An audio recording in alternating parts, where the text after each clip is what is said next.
Hello, I'm Brendan number 10, and I will be showing you how to make a character for D&D on D&D Beyond. You gotta open up Google or any other web browser you use, go up to the search bar and look up D&D Beyond. Go to the website at the top, and this is what should load. It should load your characters, unless you haven't signed in. If you signed in, you gotta go through that process. With your basic free account, you will have 5 or 6 character slots to use. I have 5, clearly. Let's fill that last slot. So go over to the big Create a Character button and press it. So 4 character creation methods will pop up: standard, pre-made, quick build, and random. Standard, sure, there's a beginner option, but it's pretty complex. Not really, but I will be showing you how to use quick build.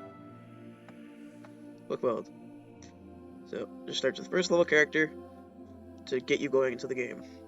So what you gotta do first, you gotta choose a class. If you want more information on each class, the website will tell you. You go up in this search anything bar, or everything. You can also just look it up. I will be making a wizard. The species, do the same thing with the species, go up to the search everything and just look up the character. I'm going to be making a human. The character name, I don't know. Spelled that wrong. Zesty. Cool man. How about that? Then this screen will show up with character preferences and all of this. So you look up here, on this bar, you obviously have home, and then this, with quick build, you can go through each step to building the character. In the home, you have the option to choose an avatar, and you can upload a file, or you can find the pre-made one. So you can find a good one that fits the name. I think this will work. Yeah, he's looking pretty zesty. Alright. Most of this you can just leave on, because it doesn't really affect your game. But if your dungeon master asks you to change them, then change them. Alright, so let's go to step 1, class. So, you look over here, your character level is 1, and these are your milestone advancements. And, alright, so we chose the class of wizard. Right here is where you change your level. Only do that if your DM tells you to, or if you actually have leveled up. So you'll choose this is almost the same on every single class. You have your character traits. You can choose, you got more information right here, which will tell you your traits for each class. Then you have spellcasting, and you get all this amalgamation of words. If you really want to read all that, this is a ritual thing. I'm pretty sure this is only for the wizard. There might be another one, but yeah. Arcane recovery, also another one for characters that use magic. At higher levels, there will be more of these, but because we are at level 1, there's only these 4. So because I'm a wizard, I can choose a variety of spells. You can look at some spells, you can look up some spells on D&D Beyond, and all that cool stuff. I have 3 prepared spells already, but this is where you find some other ones. Alright, let's go to step 2, background. So now, this is your character's origin. What made your character become who they are now? So, I wouldn't really mess with this. You can look into this, but it changes your rules by a little bit. Not really. I'm keeping on Sage. You can read all this. Proficiencies for skills and tools, and then magic. Sorry, I mispronounced that word. So read all this. You choose an option.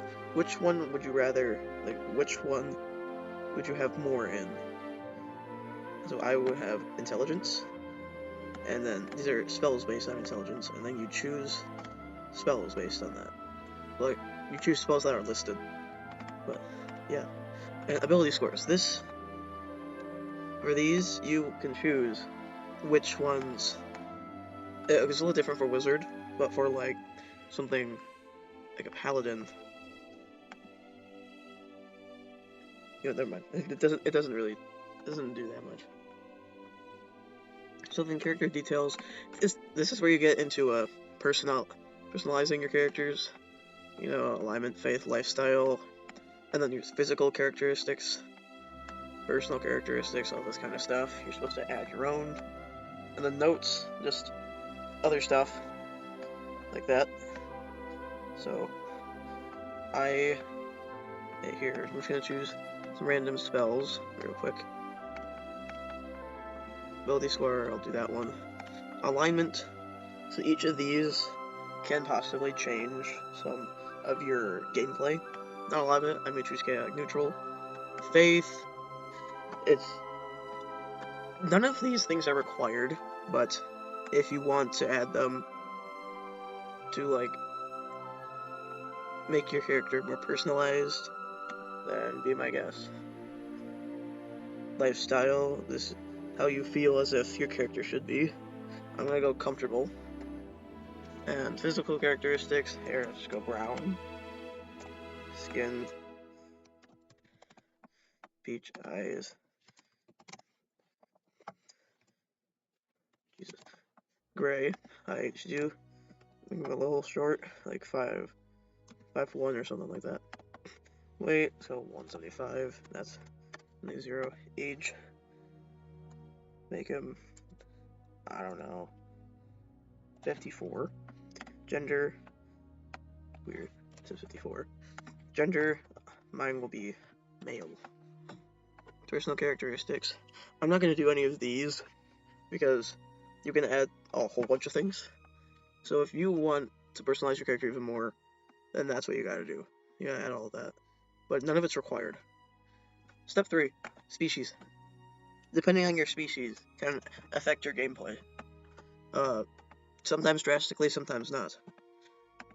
You forget size, but most of it depends on what species you are, but I'd say medium or small. I'd say my character's around medium, because right here, he's 5'1", so yeah. Speed, you can't change that. Or resourceful and skillful. You can choose any of your skills here to gain a proficient. You can choose any of these spells to be proficient in. I'm going to do stealth. I'm going to be a stealthy wizard. And versatile. You gain an origin. I will be a savage attacker. Languages, you will have a few languages, not a lot. There will be some you'll know better than others. I think I'll stick with Halfling and Dwarvish. And, alright, you should be good now. And then step 4, abilities. Standard array for ability scores. This is all your points for each category. And this is what it adds up to. Simple math. You add modifiers if your DM tells you here, or if you want to on your character. Alright, let's move on. Step 5, equipment. So this is like where you have your weapons and all that stuff. One of my characters has a bunch of potions and other things like that. If there's some wizard stone equipment, I'd recommend choosing these. It's A or B, so I'm gonna go with 55 gold pieces, and then quarterstaff and all that kind of stuff. Add your starting equipment, and then boom, look at this. Just for start, I recommend wielding all of the weapons you own, unless there's more than one like this, just to get the hang of it. And other possessions, you can add like personal ones. You can also add items. Personal possession would be something like let's give this guy, I don't know, let's give him a flute for some reason. And then There we go. He has a flute now, because why not? Alright, now to the what's next. So, you're done now with the quick build. All you have to do now is, you should be able to just go, as you can see, 6 slot filled. This is your character.